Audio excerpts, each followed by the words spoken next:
It's 6:30, so I'm going to go on and call this meeting of the Hendersonville Planning Commission to order. We'll start off with an opening prayer, and we'll ask for Commissioner Altizer if you'll lead us.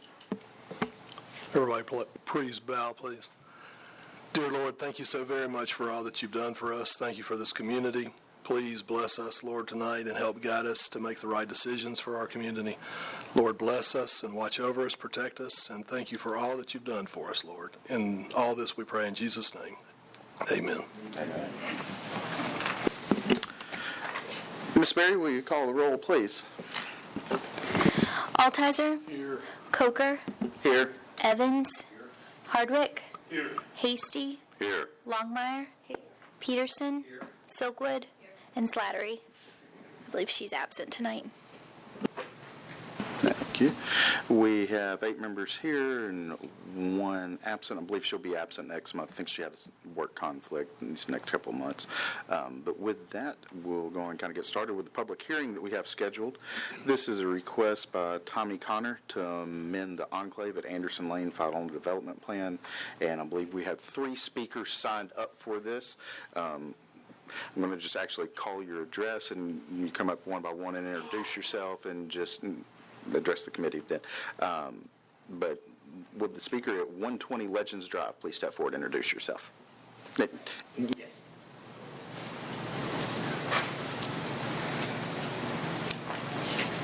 I'm Pam DeMaria, 120 Legends Drive, and I just have a few questions. One is, what will be the barrier between the 2 subdivisions, and we are Vintage Knoll? 2, what is the plan for drainage and stormwater runoff? 3, is there a way to encourage people, if they're coming out of the development down the road to Legends Drive, to get them to go left toward Anderson Lane instead of using our subdivision, maybe curving the road a little bit to the left toward Anderson? And question number 4, I live right next to the little old homestead cemetery, so my land is really close to where the road's going to run between the cemetery and Vintage Knoll. So my question is, would the developer be planning, or could they plan to put some kind of sound barrier fence there, or a barrier that would block the sound a bit? And there's also a monarch butterfly way station right next to where the road is going to run to Legends Drive. The monarchs are not currently endangered species, but they're a candidate. So our way station is in the common area, and it's like a stopping place for monarchs when they're migrating back and forth. So those are my 4 questions. And how will that work? Will they answer during the time of the meeting?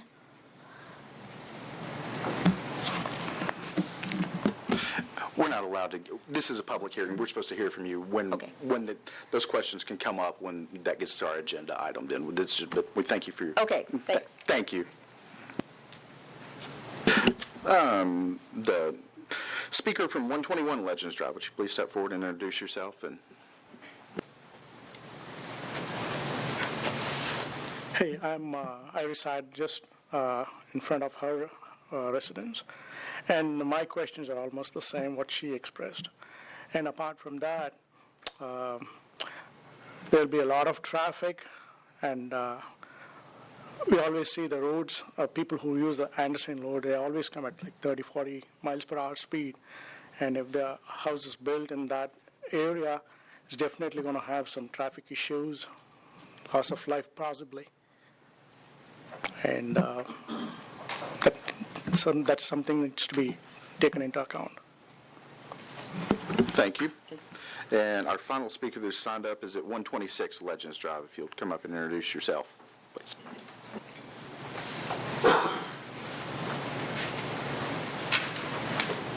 Sorry, Pam signed me in. It's actually 128 Legends Drive, but it's Stephen Adkins. Oh. My question is about the cemetery, the Stark Family Cemetery. There used to be a fence around it, and I know it's before the Tommy Connor people bought this. But the people that owned it before, they started mowing around it. They knocked over headstones. That cemetery's been there for 200 years. It's some of those headstones go back to 1750s, 1760s. And the Vintage Knolls neighborhood sits on the old Stark family farm. It's the Stark family cemetery that's there. There's still people that come that are descendants of the Stark family that still come to that cemetery to see the cemetery. So how will we get a 2-lane road through there and actually give the family access to the cemetery and make sure that there is grounds taken care of, I guess, on the cemetery property?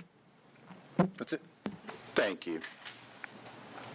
Are there any more speakers signed up for this public hearing? Anybody that didn't get a chance to sign in that would want to speak? Seeing none and hearing none, I'm going to declare this public hearing closed then. And just to kind of reiterate, I know sometimes it gets a little bit confusing. This is the public's time to speak on that. It's not our time to answer questions on that, but when it comes up on the agenda, that gives us food for thought to ask the presenter then on that, and they may even frankly want to address themselves without our prompting on that, but that's just kind of explanation of how that works then. But thank you all for being here tonight. We'll move on to the next item on the agenda then. Do we have any requests for information or assistance from any of the commissioners this evening? Seeing none, do we have any additions to the agenda from anybody? Seeing none there, we will now move on to approval of the minutes from our last meeting. They should be in your packet. Has everybody gotten a chance to look over them? Is there any questions, comments, or concerns? Move to accept. We have a motion and a second to accept the minutes from April 5th. All in favor, please signify by saying aye. Aye. Any opposition? Hearing none, motion carries. And then we'll move on to item 7 on the agenda. This is development plans, and this is where we'll have the presentation from the developer, the Enclave at Anderson Lane. If you'd please come up and kind of introduce yourself and tell us a little bit about what's going on, and then we'll hear from staff on this as well. Actually, let me hold that up. Let me hear from staff before we get... Please do. Yes, sir. Is it Grant? I think you're on this one if you want to kind of kick us off. Yes, sir. Thank you, Mr. Chairman. This is an existing final development plan for the Enclave at Anderson Lane. This was approved in 2009. We had a couple of years ago, a developer proposed a change that added some density that they ended up withdrawing that request, and so essentially, I think the new owners has said that they would like to follow the existing approved final development plan for this, and however. The only thing that they wanted to change, and this is part of the FDP amendment, is the existing elevations that are approved here that are part of that 2009 approval. And essentially what they want to do is change the single-story limitation on that development plan to include a 2-story home. We do look at, in looking at the elevations, they do look much improved from what was initially approved with that in 2009, and we're essentially, this is just a minor FDP amendment request, and it would follow the 2009 approval, which is a vested right approval. So they can follow that existing layout and plan that was approved in 2009. There would be some things on at the preliminary plat stage and construction plan stage that we would look at, but essentially, as long as they follow that approved plan, they vested rights to that. So, but essentially, this minor FDP amendment is just to remove the 1-story provision on the approved plan, and that's the request. So it doesn't really delve into all the things that are already approved with that plan. Thank you, Grant. Hello. Yeah. Would you introduce yourself, and if you want to, after you introduce yourself and kind of give us a little bit of your kind of take on stuff, and we'll stay up here in case commissioners have any questions for you, that sort of thing. Sure. My name's Tommy Connor. I have with me Josh Illig, who's our operations manager. We build homes throughout the greater Nashville area. We're interested in this property because, in part of its location, we plan 12 homes. We're sensitive to a number of the items that were mentioned by the public speakers. The butterfly aspect, for instance, we'd like to enhance. How we do that, we'll explore. I'm not quite clear. I assume through more vegetation. The cemetery, our intention is to make this a walking path where you can come in and walk from Legends or Anderson and walk around it, and we intend to improve it and to try to bring it back to more of its historical perspective to the degree we can. As mentioned, the stone, they're old, those headstones. Some look like they may be partially buried. The noise, we've played a lot with the question of whether or not the community would want a hard break, Legends, between Legends and our development. We didn't think that at the end of the road the community would want that. So we've played with vegetation, shrubs, something like that to help on the noise aspect. Our original proposal was to come in off of Anderson, which would have altered the traffic situation as to Legends. I believe we discussed that, or maybe Josh discussed it with you early on. But because of the nature of the road and there were reasons why that was not considered an appropriate modification. So we're open to working through community issues. In terms of traffic in general, 12 homes, maybe that adds 24 cars. Legends itself has hundreds of homes.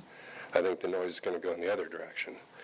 But I don't think that's inappropriate. I think the entire planned development is consistent with the general plan, any of your local standards, and will improve the area as well as the property values.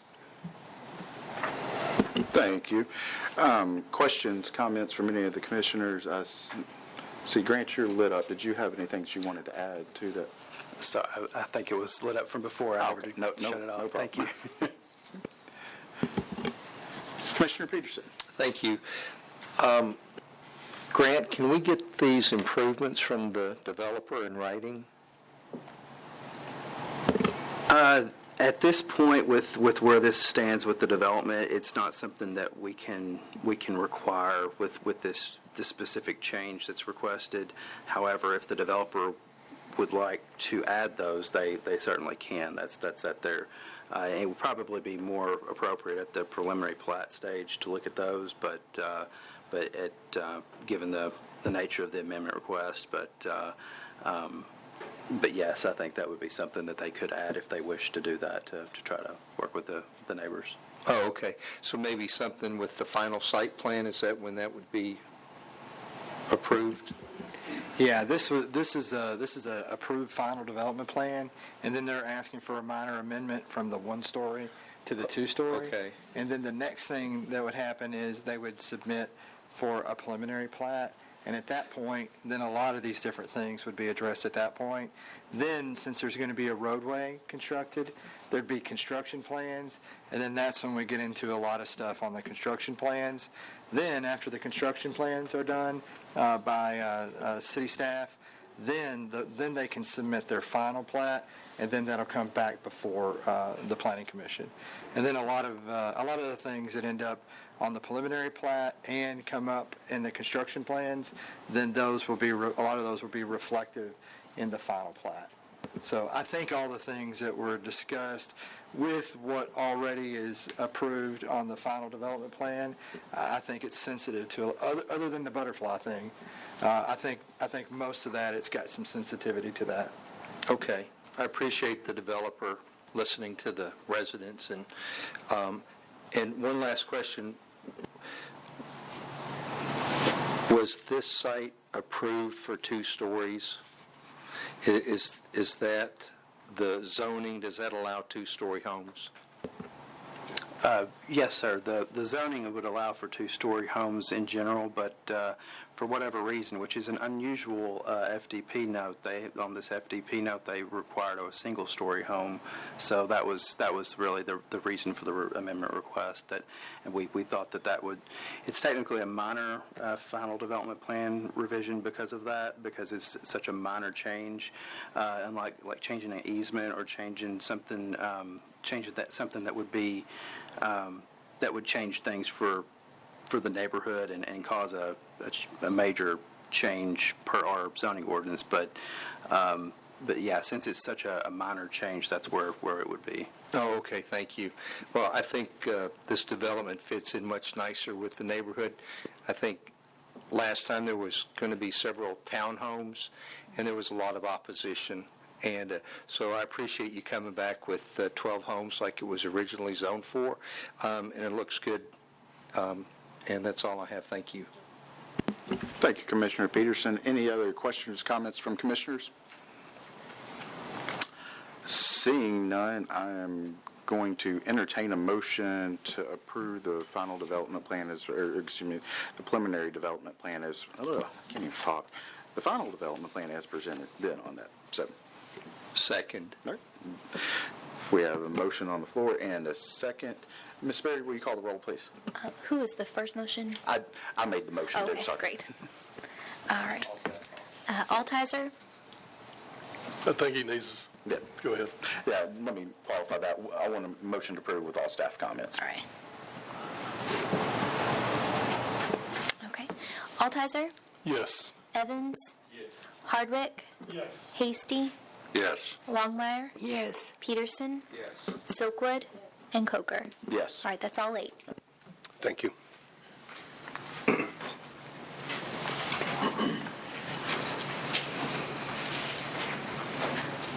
Next item on our agenda is the final development plan for Nearwater Place. And Grant, you've got this one as well, so. Thank you, Mr. Chairman. This is a final development plan for Nearwater Place. We've looked at this and reviewed a lot of things. We went over some of the elevations and everything, and I think we're pretty much got it to where essentially if they address all the staff comments, which they have agreed to, it would be substantially compliant with the preliminary development plan. Thank you, Grant. Let's see. Do we have a representative from Nearwater Place here? Thank you.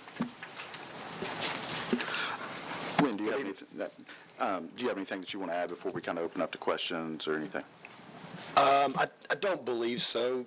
Grant said it well. We've been working through this for months now, and we actually were on the agenda last month and deferred just to clarify a few other things and make sure we had it just right. And at this point, agree to all the few staff comments that are left that I think we'll easily work through with staff, and happy to do so. So I'm just here to answer any questions you might have. Okay, thank you. Questions, comments from the commissioners? Commissioner Silkwood. Thank you, Mr. Chairman. Thank you for being here tonight. And I'll direct this, I guess, at you and also at Mr. Green. So could you all go over the elevation changes? I know that was one of the bones of contention with this for a while now. And just looking at it myself, I see that what you'd submitted were, fewer windows, smaller windows. It looked like it was absent the rear decks and things like that. Can we go over what the final decision that has now been agreed upon, what that looks like? I'll be happy to speak to it, or Grant. I'll go ahead and start. Sure. We looked at several things. There was kind of a different architecture package that was submitted initially. We have worked through most of those items. There are still a few things that I think we have on, like the window sizes and things, and they've agreed to continue to work on that on the elevation package for us and as part of the staff comments. So that should address everything, and it does look, I think one of the things that we looked at that and we talked about with the architect, there were some color schemes that maybe we wanted to look at and maybe having some different things there, but otherwise, I think they've done a good job at working through some of the architectural comments that we had. Okay, thank you, Mr. Green. Just looking at it, though, it looks substantially different to my eye, what we had in the preliminary development plan versus what I'm seeing here in terms of color and just like you said, Grant, in terms of architecture. I really much prefer the preliminary development plan elevations. So I don't know how we got from, what we approved in the preliminary development plan to this, which looks, in my opinion, a lot cheaper, I guess. So those are my comments. Be happy to speak to it if you'd like, if that's okay. We've been struggling with this for a couple of months now because what you saw in the preliminary development plan was an artist rendering, and now we have converted that to real-life elevations.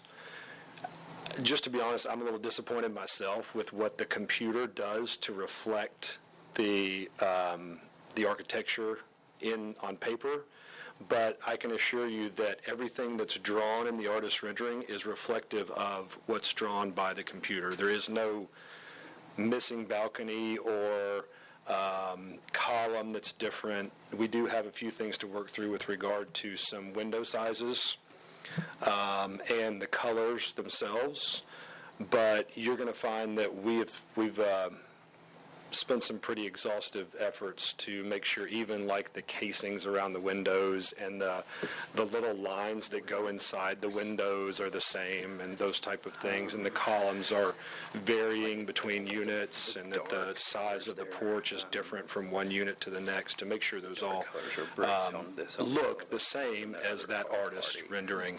They just don't reflect well, in my opinion, when they come to the computer trying to generate that. But they do all have all those same features and facts that were required and presented with the preliminary development plan. So that is still our full intention, to build it like we presented when the artist got his pencil out and drew it up. We just have a hard time making the computer do the same thing. So if there's anything else we can do to work with staff to get it there, we're happy to do it, and that was my reason for agreeing to the staff comments. If that makes sense.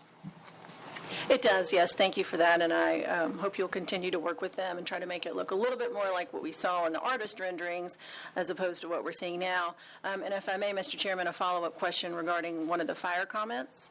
I don't know who wants to speak to this, but I read in the fire comments, and of course it's been agreed to by you all now, but what was decided on the pervious pavers and whether or not that weight for the fire trucks, if the pervious pavers would be able to handle that? What was that final decision? Essentially, you said it best. We agreed to do that, and we can do that. We've confirmed with Belgard, who manufactures these pavers, that they can be constructed in a way to support any fire apparatus, whether it be a Metro ladder truck or Hendersonville's ladder truck, or so be it. And in fact, I can personally attest that I've seen a fire truck unload its fire hose right on the ground with the fire truck sitting on the pavers, just to brag about it, because they have us out and feed us lunch and want to show it off. So we're confident we can take care of that. Okay, just to be clear, so if there was a lot of rain or something like that, it's not going to No, ma'am. be a muddy situation where the fire truck's going to get stuck or isn't going to be able to get there? I'm assuming fire is satisfied with all of this? Okay. All right, thank you. Commissioner Hasty. What size is the dumpster? Stump me on that one. I hadn't got there yet. We would size the dumpster based on what we'll probably use one of the typical dumpster service companies. Not a compactor? No, sir. It's not a compactor. So we'll use whatever they tell us is going to be adequate. The normal dumpster you see around, I think the industry standard is one for about every 25. You got 49. I only see one dumpster. Right. And you don't think that's going to create a traffic problem there? We may need to make the dumpster bigger. It's honestly not something that's dawned on me yet. But again, we are at the final master development plan stage. We still have, Keith will attest, that we still have site construction plans to produce. Okay. So there'll be some critiques we have to make along You don't those think there'll regards. be any traffic issues with the pad located where it's at? So No. those people are going to be taking their trash with them when they leave to go to work in the morning, and they'll Right. all be stopping there to drop their trash off. Right. Right. We've even considered, again, we're at the final master development plan stage. We've been through zoning. The property is zoned for what we want to do here, but we know we still have things to work through. To my point, we've even considered having trash service pick up at each unit because of the price point for the units. We think that might be necessary, but we've got the dumpster there, frankly, because it's a requirement of the city to provide it, and we may indeed provide it. but we may opt to self-service our trash. So that's going to be looked at, at another. It certainly will, yeah. You don't think there'll be a problem with traffic at mail kiosks with where it's at? With people just having those two spaces to pull up?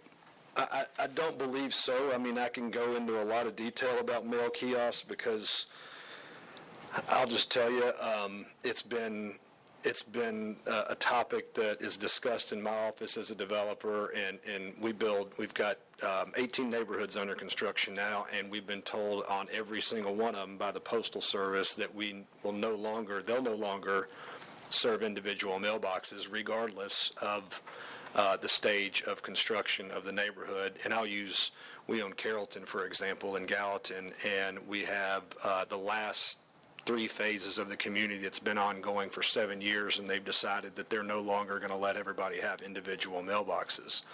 So it's been a challenge, to say the least, to understand how the logistics of that works and whether or not we lump them together and we cover them, or whether or not we scatter them around the neighborhood so people can walk and get their mail.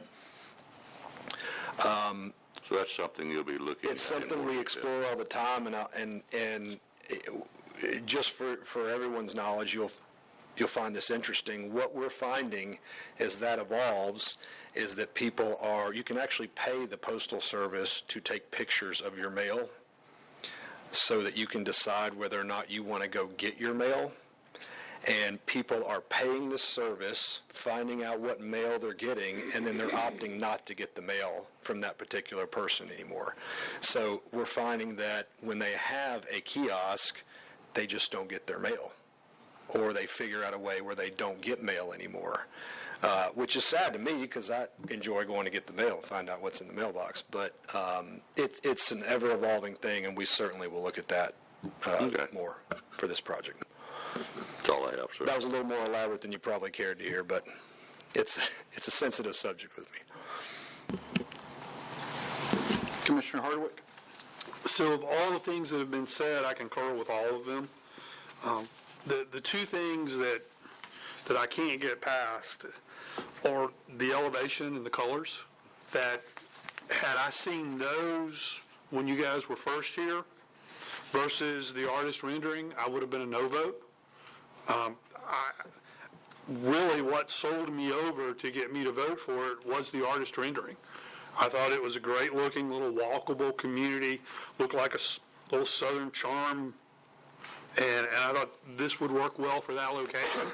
What I'm seeing is just not that, and I feel your pain that the artist rendering versus what's here is hard to match, but I can't get there, so I'm going to end up being a no vote.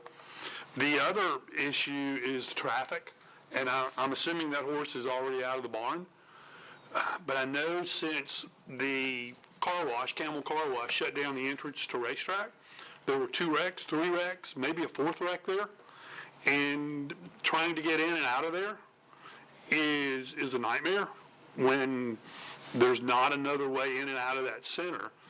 And so when you guys add your cars coming in and out of there in the morning, I suspect we've done a real disservice to the citizens of this community. So for those reasons, I'm going to end up being a no vote tonight. Can I speak to the elevations a little bit more, if you don't mind? Sure.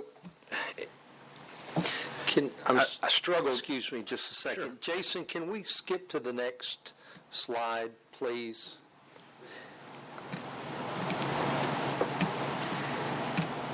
Yeah, that one.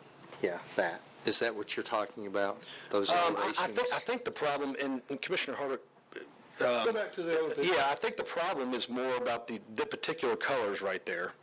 And here's where, so we were. It's different to me. Yeah, we were with staff for the past, call it 60 days, talking about this particular issue. And just to be frank, my first response was I would would prefer to let the home buyer, if they're going to buy a $400,000 or $500,000 townhome, to be able to pick out what color townhome they want, just like you would want to if you were picking out the colors on your own house. But I was kind of put in my place to say, no, we want to know what color it's going to be right now. And that offended me a little bit to the point where I was like, you know what, fine. You tell me what colors you want it to be, if that's the way the city prefers to handle themselves. And so I agreed to the comment to say that I can't tell you what every single buyer is going to prefer in 6 months or a year from now or 18 months from now, but I'm sure not going to sit here and try to get a computer to pick the right color white or the right color gray to satisfy a city requirement when it's really should be up to the buyer. So I agreed to the staff comment to say I will make sure that city staff is satisfied with whatever colors end up getting picked out. And I hate to be so frank about it, but it was tough. That's why we're here. Yeah, it was tough for me to sit here and just keep playing around with a computer-generated model about a color. And I know it's not going to print the same on your papers. It's going to show up on the screen. It probably looks different on the piece of paper I got than the one you have in front of you. So I just wanted to agree to say the staff's going to get to see them, and they're going to make sure they look pretty. So. Understand.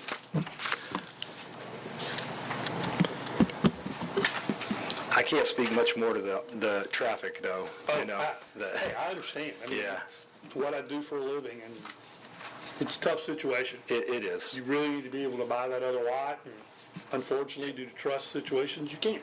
We plan to one day, but we'll see how old I get waiting on it. Commissioner Peterson, you were lit up first. Yeah, thank you. I just wanted to make sure that we're still having exterior brick and hardy siding, that there was a mention in here, lack of specification could leave it open to vinyl. Now, there's not going to be any vinyl on this.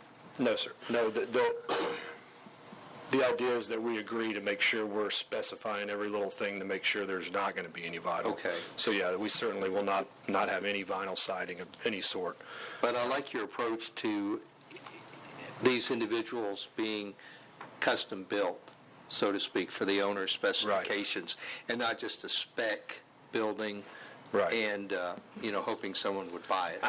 I truly believe me and staff want these to have sort of the brownstone look, I guess is what we call it, to where you are going to have a unit that's going to have its individual character to it. It's just, we feel like that if someone's going to pay for that kind of thing, they should have a little bit of liberty in what it's going to look like, as long as I can stay in my lane with staff and they can be confident that they're going to get what was promised to them and what the zoning said it's going to be, which is that pretty picture that everybody's seen. Absolutely. I appreciate you working with staff on this. It's been tough, but they've been great, and honestly, and I think it's worked out for the best for all of us to sort out some of these things, sort out as much as we possibly could while we've been able to. Thank you. That's all I had. Director Free. Yes, I just wanted to share to kind of piggyback on what the developer's saying there in regards to the elevations. When this was originally submitted about 2 months ago, the reason it was deferred is because those initial images were not even these images, and so the developer working with the staff got us to where we are now. And as Grant has said, we're still not quite there. It's not quite lining up for me at this point. But if this is approved, if the Planning Commission does go ahead and recommend approval, this is still going to BOMA. This will be a recommendation to BOMA. But if this is approved and it's kind of on staff's table taking a look at it, unless it strongly is close to, and I understand the whole thing about the 3D rendering. It's hard to get that matched up to a 2D thing, but it's going to have to get closer to that, or staff is going to revert it back to the Planning Commission for the elevation. My hope is that we can get there, and I think we probably can. But if we didn't, I just kind of wanted to share with the staff that to share with the Planning Commission that the staff would have no problem referring it back to the Planning Commission, because through this is one of those things sometimes as we deal For example, the Enclave that we dealt with earlier, that was way back in 2009. That predates most everybody here that had anything to do with that. But this one, this is fresh. This is in the last year. I think we've all kind of experienced that process and looked at those images and kind of had in our mind, plus what the images, how it was approved on the preliminary development plan, kind of what that would look like and what it would feel like. And those images are really a part of the approval process. And if you can't get get at least somewhat equal or better than that, then that's a part of the process. And the decision is made on a lot of these visual things on kind of how you picture that to be. I think I guess that's all I wanted to share on that. But I just kind of want to share from the staff standpoint on looking at these things. If you guys approve a site plan or a final development plan and the applicant can't get the image squared up with staff, we have no problem bringing it back to the Planning Commission because we understand how important that is. And we'd volunteer to cooperate in that regard. We're not here to try to trick anybody or do anything different from one stage to the next. And frankly, what we have drawn in that rendering, we spent more money on the rendering than we did drawing these architectural elevations. That's what we want to build. That's what we want to reflect when we sell this product. That's what's going to be on a sign out there in about 2 months, is that pretty picture. So that's what people are going to expect to purchase. So we're happy to come back before you if there's ever a discrepancy with staff about not being able to get there as we work along the way, because just when it, again, to reiterate about the colors of the buildings, we'll be 8 months, 10 months, maybe 12 months from now before we have the first pad ready to put a footing in the ground for the first building. At that point, my guess is someone's going to pick a color that none of us are going to decide is pretty right now. They're going to say that I like agreeable gray instead of off-white or whatever it may be that Sherwin-Williams is promoting at the moment. And if that's a color that's unsatisfactory for staff in any way, or if we've got a construction plan detail, like a column on a porch or something that staff says, we just don't think this is in line with what the vested rights of the property are now, being that pretty picture, then we're happy to come before you and talk more about it. That's not an issue for us. Again, I think Keith and them have done a great job to try to guide us, but it's a work in progress. We still have site construction plans to do, site construction to do, building architectural plans to do, and submit those and follow suit. So, Commissioner Evans? Yeah, we were here a meeting or two ago talking about how nice the fence looked out in front of the new Chrysler dealership that they're planning to build there, and how it matched the look of the southern gateway to Hendersonville. We've talked about traffic. Almost every project has traffic in it, and I wasn't here when this was approved, but I have 3 years of solid polling information from the city of Hendersonville that says 75% of Hendersonvillians don't want any more high-density housing. So I have to think about that a little bit. The traffic situation is already bad there. We're looking at trying to straighten up that end of town and some of the other areas that are not looking well. Point being, this is part of the gateway to Hendersonville. You're going to be very prominent up there on that rise above those exit areas, and I believe you're about 2 meetings too early with these renderings that you've got. I would like to see something that befits Hendersonville and not something that is pending a color agreement between a couple of guys who are not good at picking colors, by the way. Ask my wife. And maybe some of the other circumstances we've got going on with this. It just looks preliminary. It looks contrived, frankly. And I'm going to have to be a no vote tonight. I would love to see it come back with maybe something that looks more like what you would like to see when you come into Hendersonville. I know that's got landscaping and pavers and everything in front of it where the other renderings don't. But somebody needs to do a little better job in presenting what it is you're going to do. So far, those windows are lining up. They don't look good in any way, shape, or form, but you're going to work with us on those windows, and you're going to work with the staff on something better. Well, I'd like to see that. I can't vote on it with not knowing what that's going to be.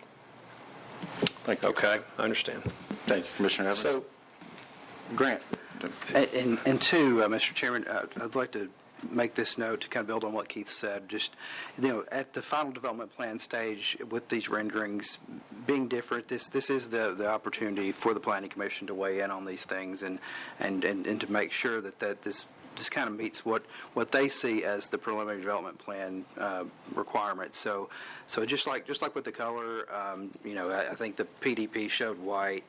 And then these have different colors and things like that. We've looked at a lot of the architectural components of this and looked at a lot of the just the windows and the gables and different things, even the dormers.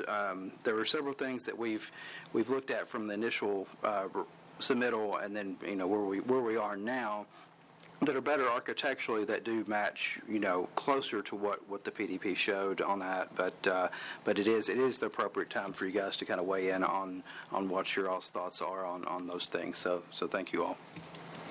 Thank you, Grant. and if I may say one more thing, and I'll stop. I am happy to come before you again. We don't have to make a vote tonight. There's no rush to this project. I already own the property. So if I can come back before you in a month or 2 months or whenever it need be, happy to do so.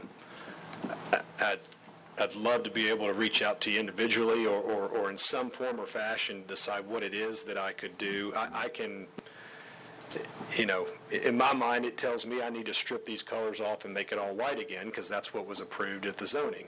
And I'm happy to do that. But I've got a staff telling me that they all need to be different, and they all need to have different colors.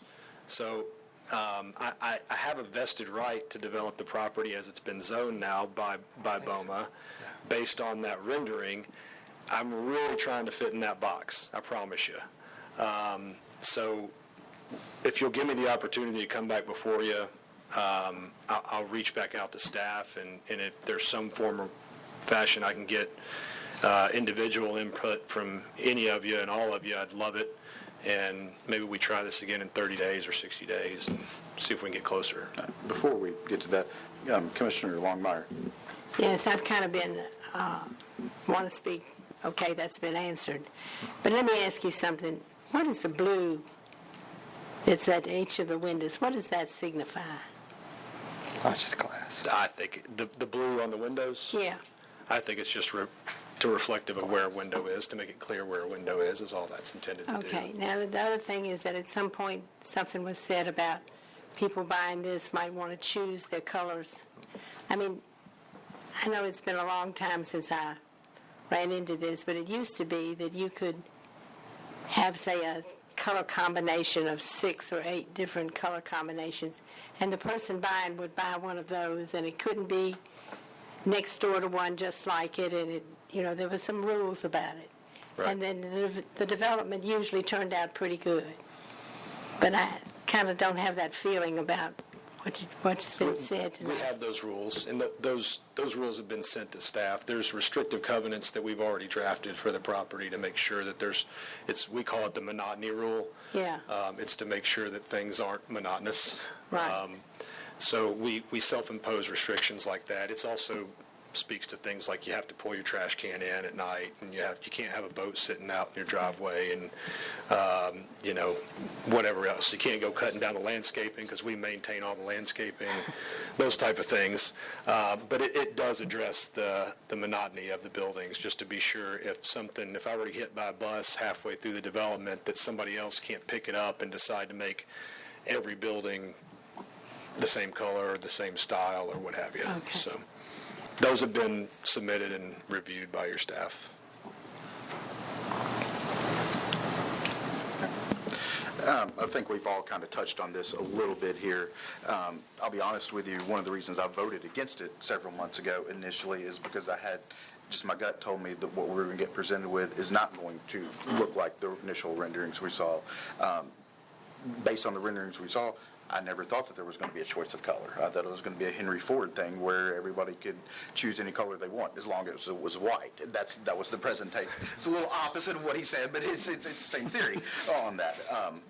That was the presentation I got. And then also, frankly, it gave the look that, even though this was never specified, I know that you're allowed to use hardy board theirs, it gave the look of an all-brick building, too, on this. This picture that's painted here is an all-white brick building, which is very, very different than what we're seeing right there. So I've got some serious concerns about it. I will also be a no vote based on this, and I think, kind of hearing the feedback right there, and you've said it yourself, I'd recommend just pulling it, deferring it 30 days, 60 days, and let's kind of get some of this stuff worked out, because I'm not comfortable with what's being presented at all tonight, and I think the majority of the commissioners have spoke up feel that same way. Yeah, no, and I appreciate that. I appreciate the input. It helps me figure out how to navigate this and get it right for all of us. I live here, and I want it to be pretty, and I plan to live here for the rest of my life, and I'll plan on seeing this for the rest of my life, and I want it to be something I'm proud of, and all of us can be proud of. So I would ask for a motion of deferral if we could get there and give me an opportunity to come back before you, and maybe we can buy some time in between there to reach out and see what we can do to get it right. Can we include the site plan on that as well? That's fine. Okay. Sure. Do you want to ask for 30 days, 60 days, or do you want to just... 30 days is fine. If I have to come back and ask for another one, I will. Okay. Before we entertain the motion, is there any other questions or comments from... No. Grant has... Yeah, I was just going to make a comment. As far as like the elevations go too, is if it looks like the PDP, then it should meet our architectural requirement standards. And as far as like the colors go, if it's white, it's white. But if there's colors used, it would just need to have a different color palettes like to be used. And that was our comment on the colors. So I just wanted to kind of clarify that. So, but if it's white, then it matches the PDP. Sorry. Thank you, Grant. I appreciate the clarity on that, too. So he can come back with an all-white rendering, elevations, then we can go forward based on that. Okay. Yes, sir. With that, I believe Commissioner Evans made a motion to defer for 30 days, including the site plan as well. Can I get a second on that, please? I'll second that. Thank you, Commissioner Hardwick. Lauren, will you call the roll, please? Altizer, Yes. Evans, Hardwick, Yes. Hasty, Yes. Longmire, Peterson, Silkwood, and Coker. Yes. That's all 8. The projects are deferred. All right. Thank you. Thank you.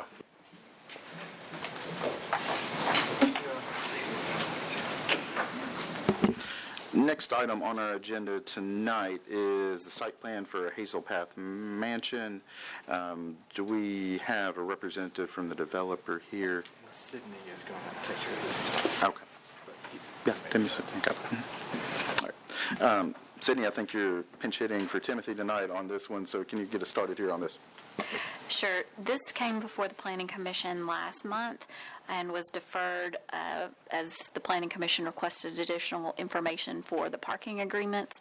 Those agreements have been included in your staff report, and as you can see, they've provided additional off-site parking at 235 East Main beyond what was required in the site plan. And again, this is not approval of that site plan, but rather an approval of the extension of what was already approved. And the applicant's representative is here if you have any questions. Come up. Good evening, folks. Marty Cook. I'm here on behalf of the owner. I was involved when the initial application was made and approved back in 2019, and being that it was on the consent agenda last month, we did not have a representative here, so I apologize for that. But since it was pulled off, we've worked with staff and have updated the parking agreements to bring them to current date. I've also back in 2019, I worked very closely with John Bradley to develop those parking agreements. Talked with him last week to make sure he was still comfortable with them and comfortable with the extensions that we've made to bring them to current date, and he is, but happy to answer any other questions that you might have. Questions, comments from commissioners? Commissioner Evans. I'd like to reiterate one more time, Marty, so that you can let somebody know. My office is at 111, and we get all the parking overflow from Hazel Path. So would y'all put us on the list as warning us when these things are going to happen? Sure. I'd like to be prepared. Thank you. Commissioner Hardwick.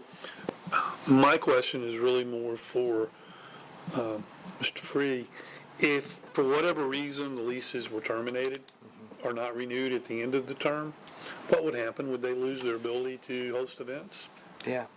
Yeah, I believe the parking agreements and the somewhat long-term leases that they have to be intact, especially at the point at which they get their building permits, and then when they get their use and occupancy, for us to kind of validate that those are still ongoing. If at such time, let's just say 8 years from now, when they're supposed to be intact, something happens and they're discontinued for some reason, and then we find out about that because there probably would be parking problems, and at that time, then probably, well, it would be, their use and occupancy would be revoked for that activity, and they would have to come back before the Planning Commission to get a new agreement with that. But if they keep the agreement up and, 10 years from now, if they extend it another 10 years, then everything will be fine. But if it ever goes away and that use is continuing, there will be a conflict and the city will be made aware of it because there'll probably be problems that are going to be brought to our attention. So which leads me to Mr. Cook. Is there a way to add a clause that if the lease were to terminate, whether by default or just expire, that the city could be notified? I don't know why not. I don't know where we. I think you could add that to it. I read through the leases today, and it is pretty easy to terminate that lease. Yeah. And then actually, if it terminates, we would hope it wouldn't, but if it does, it's really something that'll be on the Hazel Path Event Center that'll have to stop utilizing that facility for those events because that parking is tied to allowing those events. And for what it's worth, the owner has been in negotiations for several years to purchase the vacant lot next to this for parking. That's one reason he hasn't built it yet.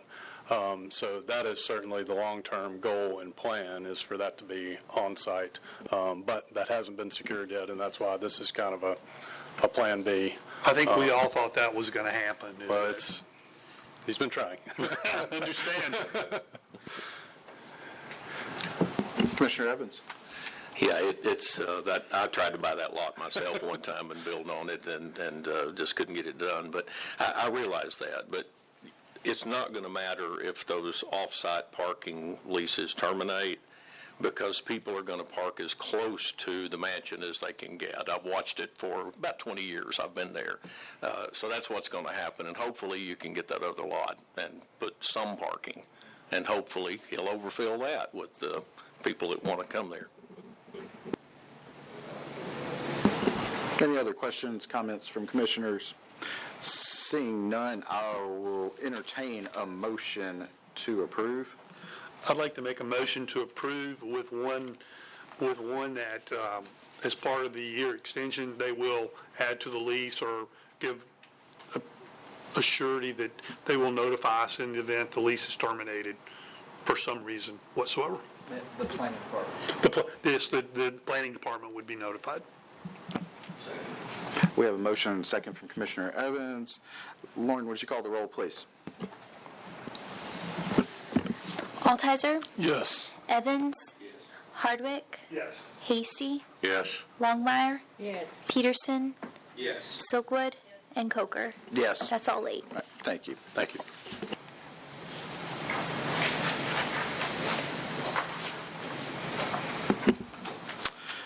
Next on our agenda tonight is 217 Shivel Drive, and this is Grant on this one as well. And do we have a representative from the developer here on this one?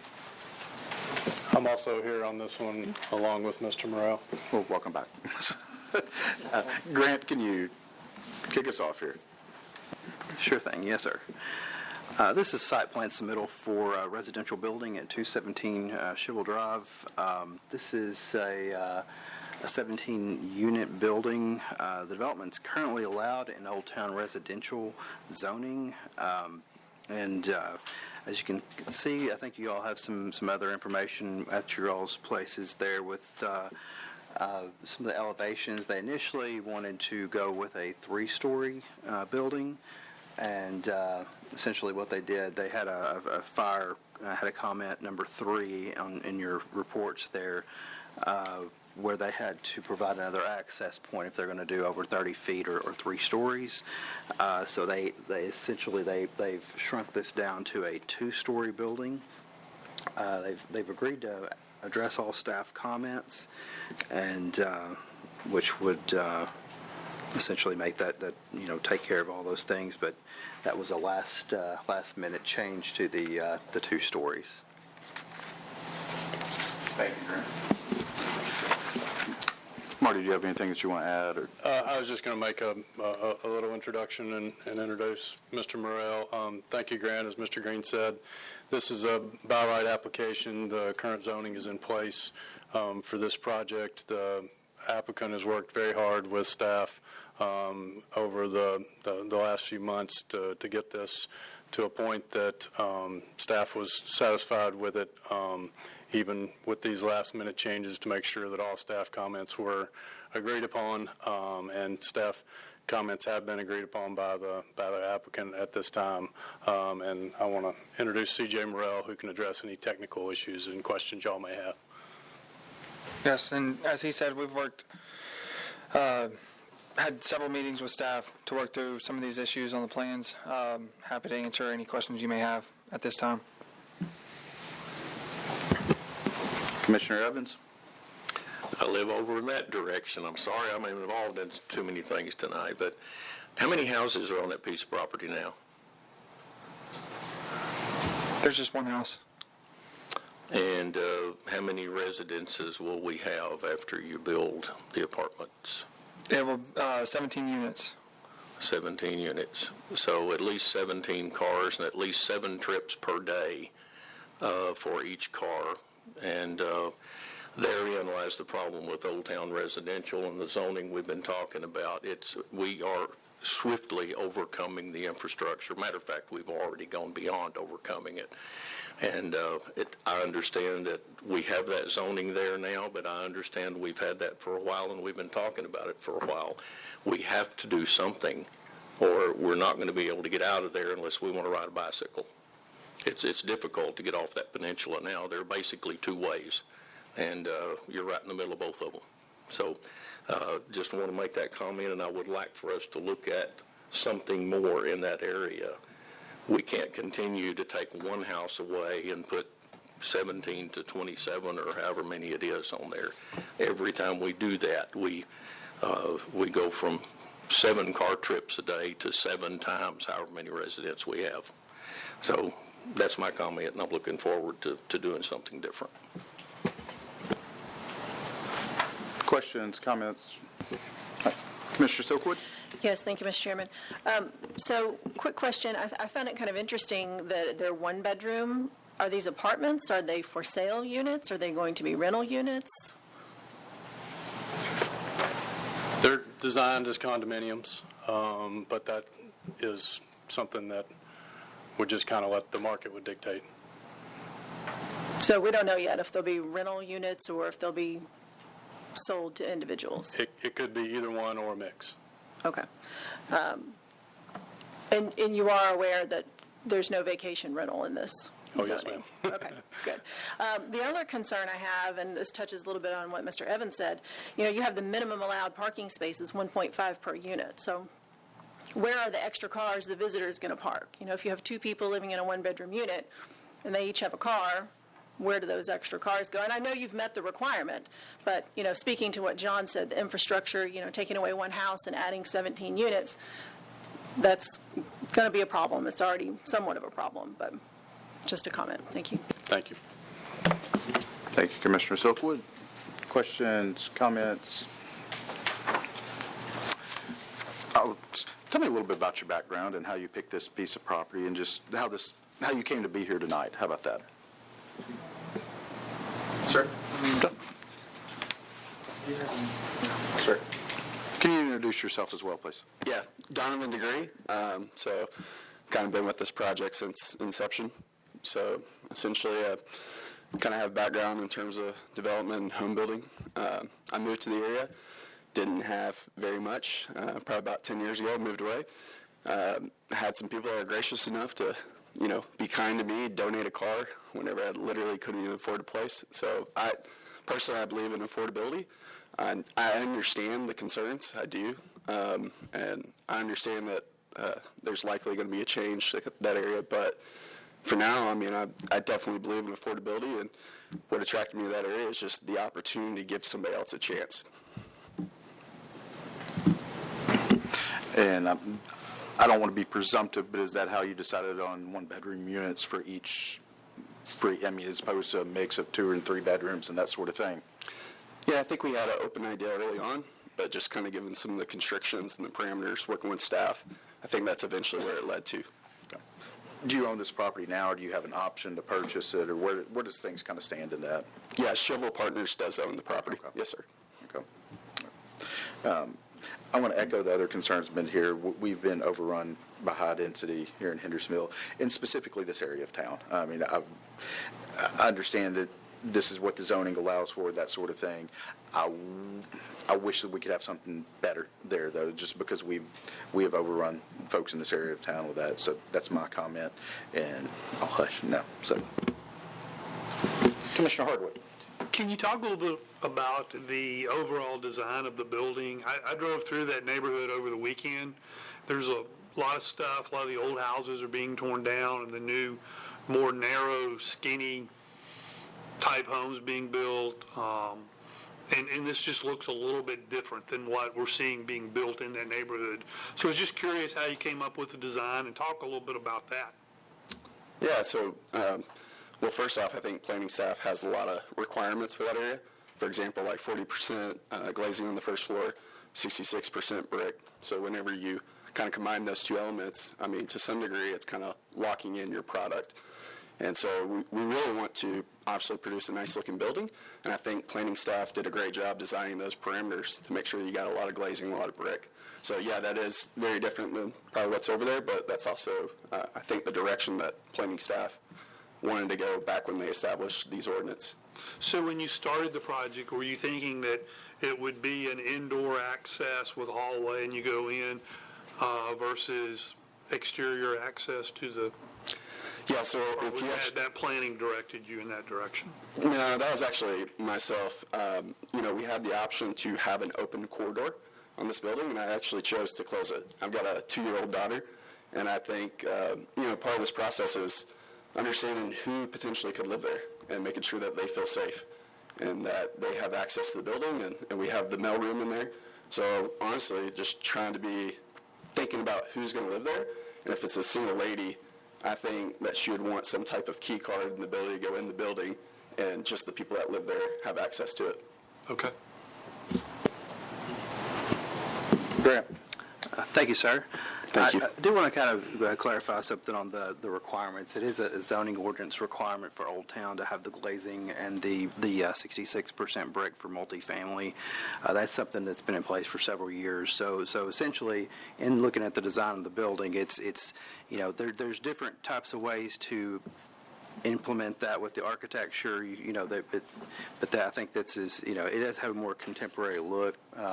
However, it's, that there's several things that we look at on that's part of the zoning ordinance, and of course that's all things that we can look at, and it's essentially also the for a 1-bedroom apartment, there's a 1.5 space requirement per bedroom. So essentially, there's every other unit would require two spaces, but if it's a one bedroom apartment, then it's only required to have 1.5. So that's, I think there's some things that we would want to look at in terms of going forward, but at the time, these are the requirements. So that's what we're looking at in the review. Thank you, Director Freed. Yes. Yeah, it is, as Grant, echo what Grant was saying, is that the Old Town residential, which we are going to take a look at, and we'll discuss that here nearer to the end of the meeting, but it drives the design. So the vision for Old Town commercial, Old Town residential it kind of produces this kind of form and function of a building. And one of the things that I might just mention is through the process, and it's no different us working with this developer or any other developer that is going to go to the Planning Commission, we strongly, and we did in this case as well, as we do everyone, we strongly urge do not go to the Planning Commission asking for any waivers. We tell everybody that. And in this particular one, they tried to make sure that they met every minimum requirement so that they didn't have to ask for any waivers. But we do that in the process with every applicant. I know we've had several waiver requests, but we really make a point to applicants that highly encourage them, do not go to the Planning Commission asking for waiver requests. You need to meet the minimum requirement. So. Thank you, Director Free. I know initially, I think I'm correct on this, you had initially talked about building a 3-story building, is that correct? And there were some concerns with fire. Are you okay with this as presented now, or do you have any other concerns or comments with the amended? No, they've met 99% of our comments. Okay. In this latest. You said 99%. What's the 1% that they haven't did? Just the second details about the water supply. Okay. Thank you. Any other questions or comments from commissioners? Seeing none, I will entertain a motion to approve. I'll make a motion to approve. Commissioner Hasty makes a motion to approve. With all staff comments? I'll second it. We have a motion and a second. Lauren, will you call the roll, please? Altizer? Yes. Evans? Hardwick?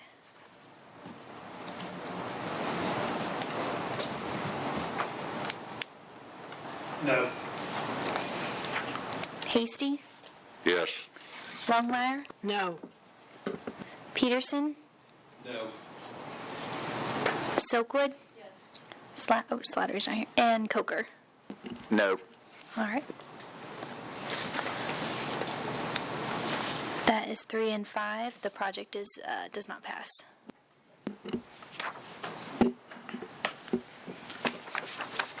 Next item on our agenda tonight, I'm actually going to skip around a little bit because we have some staff level projects and some staff level projects pending to go over, but I want to address item 11 first and then come back to those, see if that's all right. So, Director Free, you have this one?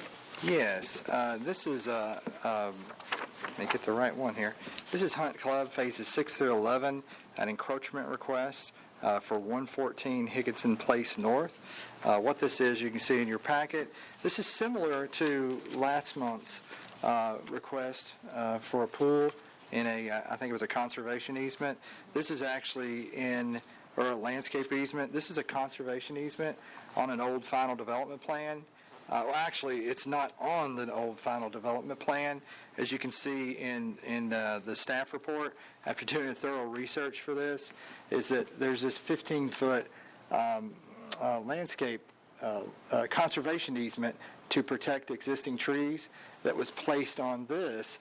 It was not in the preliminary or final development plan. This was something that was added really by staff request, but staff didn't even request for a specific 15-foot easement. It was just saying create some mechanism that would protect the trees. The interesting thing about this is even though this is on the final plat, is actually on this property and most of the properties near 110 or 114 Higginson Place North, there were no trees.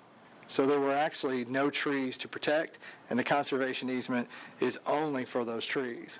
This is something that, because it was so similar to the one last month, this is something that maybe would be something that on future things, if Planning Commission wants to direct staff to, in this particular area where we have this conservation easement, if we have similar things where they wouldn't have to come, people wouldn't have to come back to the Planning Commission. But on this being the first one that we've dealt with on this, this is something where the homeowners are requesting from the Planning Commission to allow the encroachment into that easement.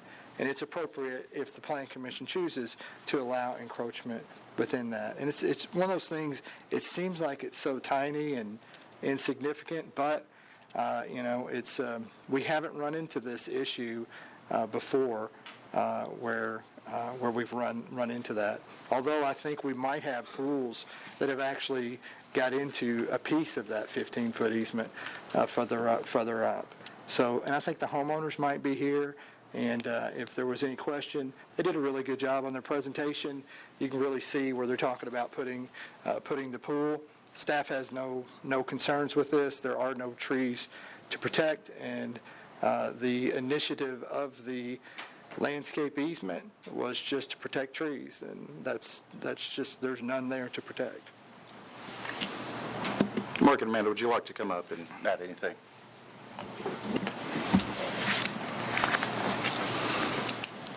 Please introduce yourself, too. Yeah, I'm Mark Williams, the owner of the property, and Keith said it very well. And I've been in the real estate business a little longer than I want to admit, and so I checked all the plats. We put ourselves on the pool list a year and a half ago, with the supply chain and all the rest of it. We're just now getting to where we can actually put the pool in. And I had checked on it, and I was told 5-foot PUDE, stay off of that, good to go. And then, of course, we checked right before the pool company came out a year and a half later. I got the same result. When the pool company went down, they said, we got this 15-foot. And so when we talked about it, that's what I was letting them know, that, hey, there's never been any trees there. It says conservation. What are we conserving? We're conserving trees, but there's no trees there. And so you explained that very well. And that's maybe that's what's happened. They had it down on the south end. Yeah. And then maybe somebody decided, let's put it on the north end when it wasn't needed. And or there was some idea you're trying to preserve the rock wall and the trees there, but none of that's on my property. So our property line comes about 4 or 5 feet this way toward the house, and then we've got the 5-foot PUDE, and then that's where we wanted to start the edge of the concrete of the pool. And then the pool is another 3 foot toward the house there. Because it's impossible. If we had to go 15 foot, we'd be up behind the house, because there's a lot less room there than you can tell in the picture. So, yeah, we were just asking just to be able to not go past that 5-foot PUDE and have the concrete pad go up to that. And it's actually a kidney bean type pool as well. It's not a rectangle. And so, yeah, you can see it there. So it would just be that bump out right there that's touching it. Touching the 5-foot setback. Okay. Or just staying off of it. Questions, comments from any commissioners? Commissioner Evans. Let me see if I can make this complete tonight. That one that we talked about at the last meeting, the same situation. We talked about how there was a reason for that to be done at the time that the subdivision was platted or whatever.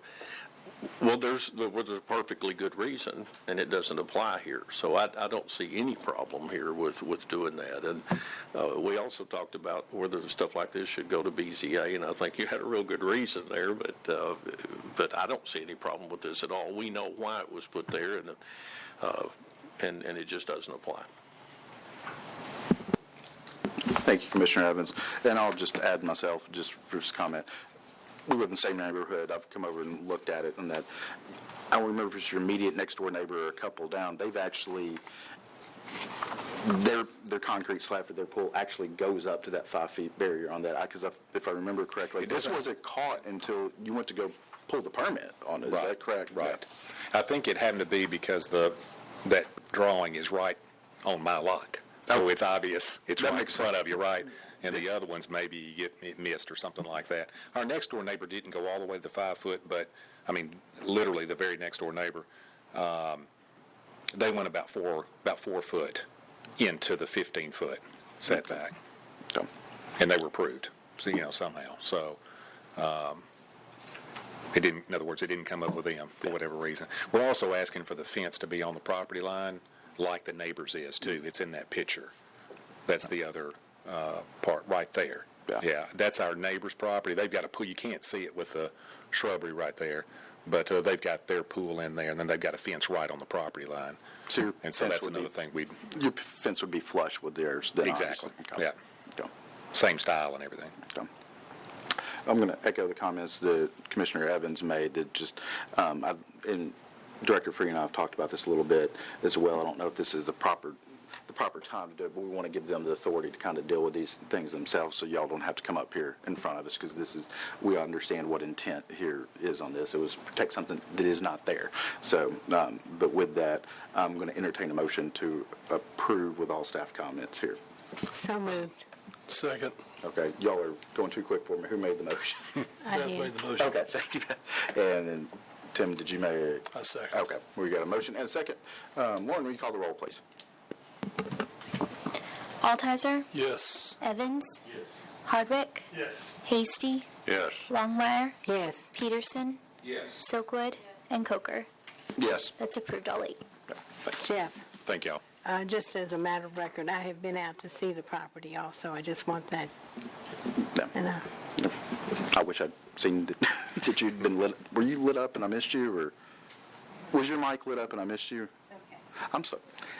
The way Charles is right there, I cannot see. Yeah. No, your microphone. We're not judging size people here. Thank you. With that, I want to kind of flip back over on the agenda then. We will pick back up at item 9. And this is staff level projects that have been approved. Microphone. This is staff level projects that have been approved on item 9. And Director Free, do you want to take this? Yeah. Kind of walk us through stuff. Yeah, nothing of great significance there, just some basic things. You want me to jump to 10 there? Staff level projects? Yes, please. Staff level projects pending. Let me just look through there. Yeah. Rally Point, I might just mention Rally Point condos consolidation. This is over on East Main Street, and there is a motor condo that actually was going to be before you tonight, but deferred to work out some different elevation issues, I believe, and they're going to be back before you guys next month. But that's a plat for that property. And that is really the only thing of any significance on those pending in-house projects. Thank you, Director Free.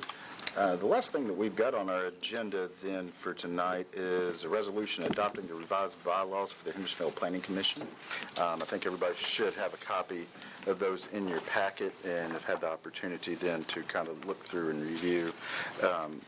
Director Free, I'm going to let you kind of give us a brief synopsis of everything that is being changed here. Yes. Nothing of any real significance other than we are changing the total number of planning commissioners from 10 to 9. This was already done with the change in the regional planning region and the dissolution of that, which one of our members belonged to, lived outside the city within the planning region, so that knocked us down to 9. And this is just to clean up that issue, as well as just clean up a little bit of language that was maybe to make things a little bit clearer. but nothing of any significance. I think everybody's had this for maybe a month, and I think that is about all that I have, Mr. Chairman. Thank you, Director Free. Questions, comments from commissioners on the bylaw revisions? Seeing none, I'll just kind of ask this inquiry. Obviously, this wouldn't go into our bylaw changes, but going back to the pool situation we just dealt with, what would be the proper way to give you all the authority to kind of make that decision like that at the staff level? Yeah, I think what the guidance that you gave tonight with that gives that clarity. Okay. And I think that would be enough for us to so moving forward, for example, on that issue or maybe even similar issues that are where it's a landscape easement that wasn't necessarily on a final development plan that was approved, then those things, if the intent of the easement is being met to the protection, if it's about the protection of trees and trees are being protected, then staff would just go ahead and issue those permits and not bring that back. But this is just one of those things. This was really the first time we had that. I think the other issue of when the gentleman was talking about his neighbor, looking back at that permit that was issued, the permit that was issued, so basically you can be 5 foot off of your rear property line, so that's the standard. But on that one, when that permit was issued, it was 5 foot off, but then also it's saying, and stay out of all easements. And so this easement was on there. So, but I could see the confusion on that. But when we looked at this one and we're doing the permit, then that, looking at that easement jumped out and was like, well, wait a minute, there's a 15-foot easement on this property. So, but then, we deal with a lot of pool permits, and so most of them are pretty standard. And then a lot of times even a pool apron can go into an easement. It's really not a big deal. But the pool itself can't, of course, go into an easement. So that's kind of what happened on that. So I think we're good to go with that. Okay. I don't think there'd be anything in the bylaws that we would need to do with those things. And some of these things, and it really falls on me as the director, is to determine, okay, this is the situation. Have we dealt with this before? Has the Planning Commission had a ruling, or have they kind of given some guidance on it? If it's not, I may bring it to you all just to at least get that first guidance on it that maybe we kind of lack. But in other cases, then, we may just go ahead and resolve it because we feel very comfortable that it's very clear and there really isn't any real question on it. But when we're dealing with development plans, preliminary development plans, and final development plans, then we really need to get it right to what those are, and we're hesitant to go outside the lines on those, because there's not a lot of flexibility unless it was approved with a lot of gray area in it. So that kind of answers. Yeah, thank you for that explanation. To the bylaw specifically, now, any questions or comments? With that, I will make a motion to approve as presented. Second. I have a second from Commissioner Silkwood. Lauren, would you call the roll, please? Altizer? Yes. Evans? Yes. Hardwick? Yes. Hasty? Yes. Longmire? Peterson? Yes. Silkwood? Yes. And Coker. Yes. That's all 8. Director Free, before I entertain a motion to adjourn, do you have any final comments tonight? Yes, I just have a couple of things. I wanted to update everyone on the zoning ordinance changes. Those will be coming before you at your next month's meeting. We're going to be publicizing that. We're going to be wrapping it up the end of next week, and then we'll be publicizing where the public can view the changes. So once we have that, then Lauren will be going ahead and sending that to you all well in advance. So you'll have several weeks before the meeting. And I encourage you to spend some time to go through those. We'll have it in a manner. And I want to thank Caitlin for doing our bylaw bylaws update, but she's also the one that's doing all the stuff on our zoning ordinance changes and getting all that typed out and everything. But it'll be in a manner that it'll be pretty easy to understand. But if you had any questions when you're looking at that, just give me a call, or you can give any of the staff members a call. But we're looking at, all those things that we talked about at that work session that we had. So we took the things and the comments that you all had, and we kind of honed those. And there's a couple of other things that we're looking at too. One of those things that we're looking at, we've got our Westlake plan, and I'm going to talk about that in a minute. But eventually, I see us doing a rezone of new zoning in our Old Town and along West Main Street. I see that as being a potential that we're going to do over the next 2 years. But in the interim, even though by right, many of these higher density developments that are occurring within the Old Town residential, they meet all the requirements, and by right, there's really not much that we really have the authority to do in regards to that.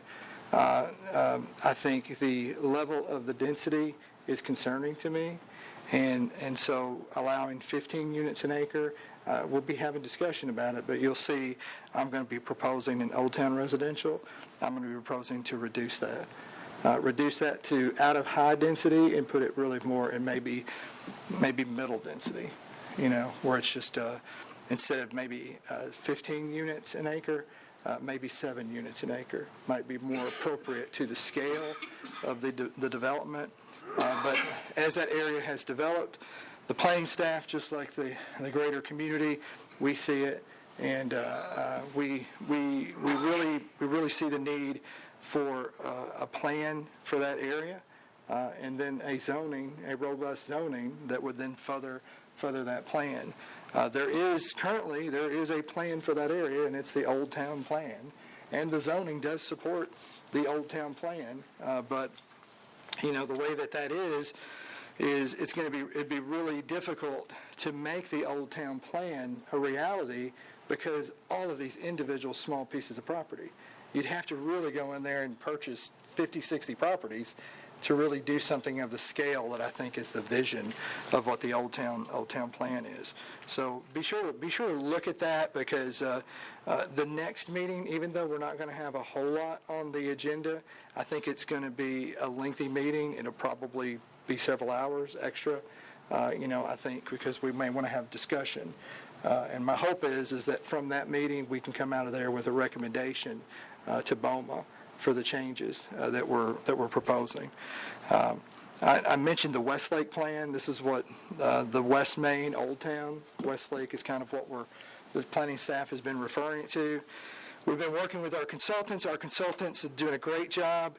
They came up with a draft framework plan that we're fixing to get to the Planning Commission and to go public with and get input and start having meetings. But I was not satisfied with the projections of what it was. It was a little bit too heavy on the multifamily. And I think looking at this as we get into this Westlake plan, I think as we're looking at multifamily and higher density within the Old Town and West Main Street area, not just having higher density development for the sake of higher density development, but maybe higher density development, residential development, where we have it in a true mixed use, where we're actually getting something commercially or service-wise that we want as a part of that. And then also, maybe looking at, it doesn't always have to be super large mixed use. It could be something on a smaller scale that might be more boutique, where it's not 110 units. Maybe it's 12 units or something like that with a couple of commercial things. So we're hopeful in the next couple of weeks we're going to have that framework plan, and we're going to start moving forward with that. So we're really excited about that. Another thing that we're really excited about is tomorrow is the last day for consultants to submit an RFQ for our Stop 30 future land use plan. Stop 30, there are a lot of development pressures. Something's going to happen on Stop 30. I don't feel like our existing future land use plan is fully looking at that area to get the best use out of it and get the best use from the city standpoint, infrastructure standpoint, and from revenue standpoint as well. So we really need to look at that. This will be different than this Westlake plan. The Planning Commission is going to be very involved in that because of this Stop 30 from the get-go, because this is really a future land use plan. So the Westlake is going to turn out to be probably a future land use plan with a whole bunch of other stuff. But this Stop 30, this is a pure future land use, just looking at what we want for the future out there within that area. So I'm excited to hopefully we can work with a consultant to get that moving forward. And that's everything that I had. And thank you very much for bearing with me on that. And I can answer any questions that anybody might have too, Mr. Chairman. Questions, comments from the commissioners? Commissioner Silverwood? Thank you. Thank you so much. I just wanted to say, Keith, Director Free, that I really appreciate your hard work and all the staff's hard work. You guys just put so much time and energy and effort into all of this, and you're so thoughtful about the way you go about everything, and just wanted to get on the record saying that. Thank you. Thank you. It's a great, as you can see, it's a great staff. It's great to work with the folks in the planning and our partners in Public Works and in Fire and in Codes Department as well. So we're really blessed to have a lot of coworkers that are just exceptional professionals, and most importantly, they're very good people. And they actually have a heart. They care about our community, and they care about what's going on right now, and they care about the future of the community. And they take all these different things that they do, and they take them very seriously, and try to get the best that we can for the future, because this is a great community. And for me personally, I live here. This is me and my wife, and this is my community. So it matters to me. I'm going to be here 15 years from now, so it matters to me what's going to happen. And the same with my staff. They're here long term, and they want what's best for this community. So, and it shows in the work that they do. I appreciate it, and thank you so much for your generous. And I'd like to echo her comments about our staff. Absolutely. I spent my last 10 years at Metro, and I worked with the Metropolitan Planning staff. And let me tell you, this city is blessed. And if anybody's ever worked with the Metro Planning Commission, they know. I mean, and that was my job as the Public Works Development Director, to work with them regularly. And trust me, we are blessed. My paycheck will increase, right? Yes. Thank you, Commissioner Hasty. We appreciate that.